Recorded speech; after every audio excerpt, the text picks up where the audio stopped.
السلام عليكم داوديال kusoo dhawaada wararkii ugu dambeeyay ee Banaadir Star Media qodobada aad ku daawan doontaan waxa kamid ah madaxweynaha Puntland Saciid Cabdilaahi Dani iyo xubnaha taabacsan oo shaaciyay liis cusub oo xubnaha baarlamaanka Puntland kaasi oo mucaaradka looga adkaaday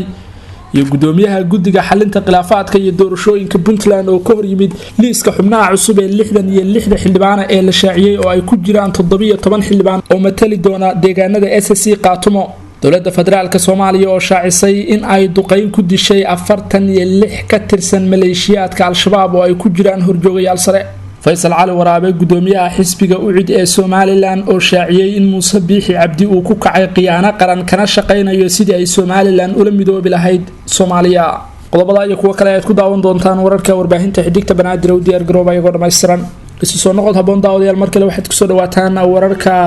warbaahinta xigta Banaadir oo dhameystiran fadlan daawada markasta xusuusno xuska iyo xiriirka alle oo tuko salaada si ay ku soo gaaraan wararka iyo warbixinada joogtada ah ee Banaadir Star Media rukumo oo subscribe saaro channelkan lana wadaaga asxaabtaada mahadsan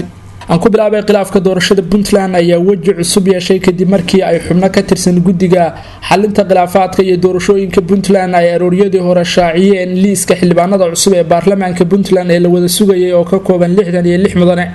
waxaase wali jira ismaandhaaf guddiga dhexdooda ah kadib markii uu gudoomiyuhu ka hor yimid liiska xubnaha cusub ee la shaaciyay guddiga ayaa soo saaray magacyada xildhibaanada oo ka kooban 66 mudane waxaana ku jira 17 xildhibaan oo matalaya SSC Qaatumo qaasatan beesha dhulbahantay kuwaasi oo xulistooda uu muran xoogan ka taagan yahay lana shaaciyay inuu si gaar ah Dani u soo qortay oo uu saxiixooda leeyahay warbaahinta xigta Banaadir oo heshay nuqul kamid ah liiska soo baxay ee guddigu ay soo saareen ayaa lagu soo bandhigay magacyada xildhibaanada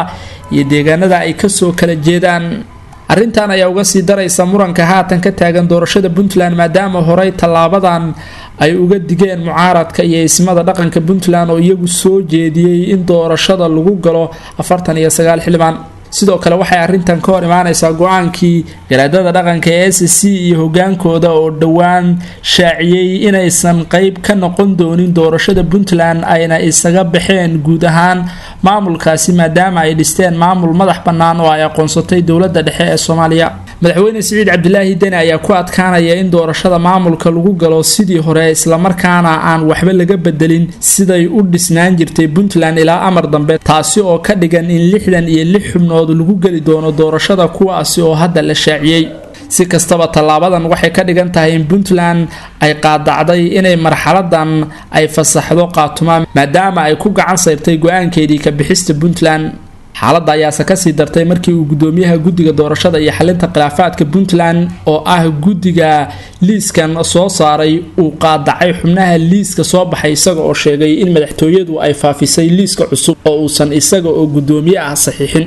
gudoomiyaha guddiga xalinta khilaafaadka doorashooyinka Puntland Isxaaq Maxamed Xasan oo shir jaraa'id qabtay ayaa waxa uu ka hor yimid liiska la shaaciyay ee xildhibaanada cusub ee baarlamaanka Puntland arooriyadii hore ayuu soo baxay liiskan oo ka kooban 66 xildhibaan oo ay ku jiraan 17 xildhibaan oo matali doona SSC Qaatumo waxaana akhriyay xogayaha guddiga doorashada gudoomiye Isxaaq ayaa sheegay in liiskan ay soo gudbisay madaxtooyada xubnaha ku qoranna aysan soo marin habraaci saxda ah ee doorashada sida uu hadalka u dhigay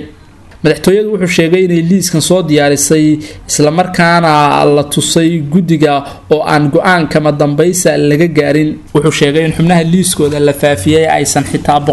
70% soo marin hubinta saxda ah ee guddiga doorashada wuxuu tilmaamay in arintan lama filaan ay ku noqotay isla markaana ay tahay wax laga xumaado in doorashadii ay la wareegtay madaxtooyada Puntland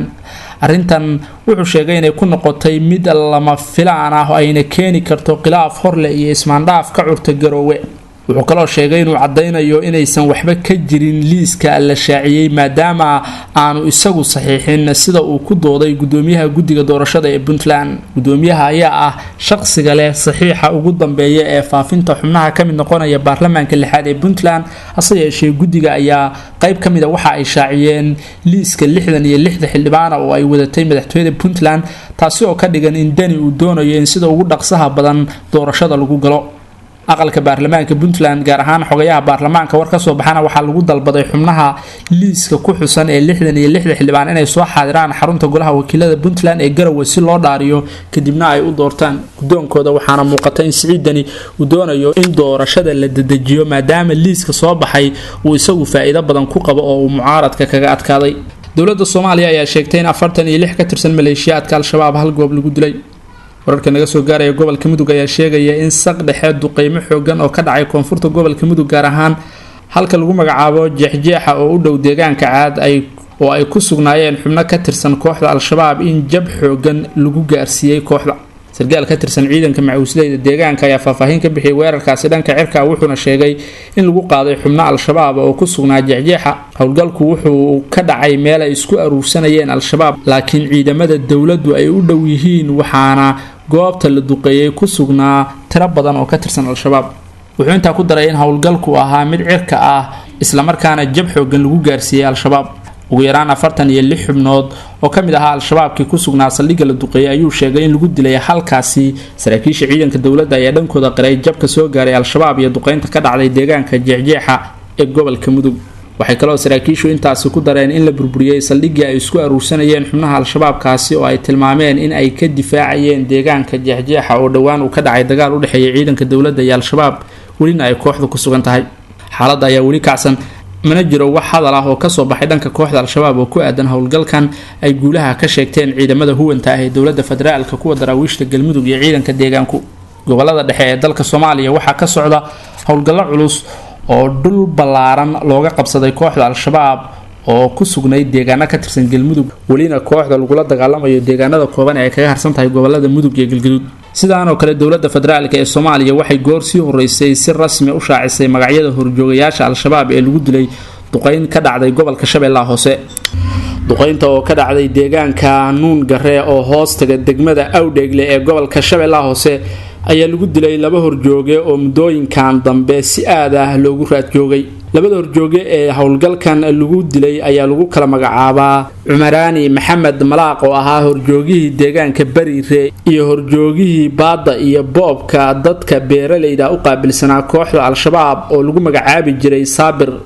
labada horjooge ayaa lagu dilay duqeyntaasi iyo howlgalka ay iska kaashadeen dawladda federaalka Soomaaliya iyo saaxiibada caalamiga ah sidoo kale waxaa lagu shaaciyay bayaankan in howlgalka aad loo qorsheeyay oo ay iska kaashadeen ciidanka qaranka iyo saaxiibada caalamiga ah in lagu dilay 7 kamid ah kooxda al-shabaab oo horjoogayaasha labada ah ee la qaarajiyay wehelinayay xilliga duqeynta waxaana dawladda federaalku ay shaacisay inay sii wadi doonto duqeymaha iyo dagaalka ka dhanka kooxda al-shabaab ilaa inta laga soo afjarayo kooxdan dawladda Soomaaliya ayaa ku jirta dagaalkii ugu adkaa oo ka dhana kooxda al-shabaab waxayna dawladdu sanadkan bilowga ah ee 2024 isku diyaarinaysaa inay kooxda ka saarto guud ahaan dalka sida uu horay u ballan qaaday madaxweynaha dawladda federaalka ee Soomaaliya mudane Xasan Sheekh Maxamuud gudoomiyaha xisbiga u ciiday Somaliland Engineer Faysal Cali Waraabe ayaa si adag uga hadlay kulankii dalka Djibouti ku dhexmaray madaxweynaha jamhuuriyadda Soomaaliya mudane Xasan Sheekh Maxamuud iyo madaxweynaha Somaliland Muuse Biixi Cabdi kulankaasi oo uu garwadeen ka ahaa madaxweynaha Djibouti Ismaaciil Umar Geele kulanka labada madaxweyne oo ahaa mid dib loogu bilaabay wada hadallada dawladda federaalka Soomaaliya iyo Somaliland iyadoo oo Somaliland ay muujisay dabacsanaan aan horay looga baran wada hadalladii kuwan ka horeeyay gudoomiye Faysal Cali Waraabe ayaa sheegay in socdaalka Muuse Biixi uu ku tagay Djibouti iyo wada hadallada uu dib ula bilaabay dawladda federaalka uusan ka tala gelin siyaasiyiinta Somaliland iyo mucaaradka taasi oo muujinaysa sida uu Muuse Biixi kaligii u doonayay inuu go'aan ka gaaro masiirka Somaliland oo ka dhaxeeya dadka oo idil sida uu sheegay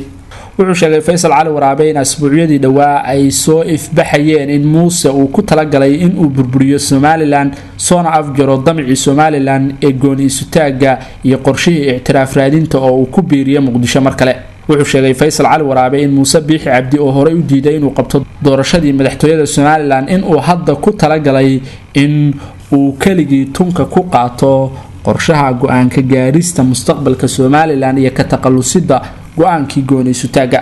wuxuu kaloo sheegay in Muuse Biixi aan hadda laga sugayn inuu wada hadal la furo Soomaaliya balse ay ahayd inuu qabto doorashada sida uu hadalka u dhigay Faysal Cali Waraabe gudoomiyaha xisbiga mucaaradka ee u ciiday Somaliland wuxuu intaa ku daray Faysal in dambiyadii ka dhacay Gooja Cadde iyo Laascaanood weli loo haysto madaxweyne Muuse Biixi Cabdi iyo khiyaanadii loo geystay ciidanka Somaliland haddana uu qorsheynayo khiyaano kale oo uu kula kacayo Somaliland oo uu soo gabangabaynayo Muuse sida uu Faysal sheegay qorshihii gooni isutaaga Somaliland iyo in Somaliland ay noqoto dal ka madax bannaan Soomaaliya sida ku xusnayd bayaankii ka soo baxay shirkii Djibouti uu Faysal sheegay in uu isu diyaarinayo Muuse Biixi Cabdi inuu dadka reer Somaliland mar kale dib ugu celiyo Muqdisho si kastaba wadahadalladan bilowga ah ayaa waxa ay muujinayaan sida ay Somaliland hadda diyaarka ugu tahay inay wadahadal dhaba la gasho dawladda federaalka Soomaaliya markii ugu horeysana laga hadlo qodobada masiiriga ah ee la isku hayo gaar ahaan arinta midnimada oo lagu xusay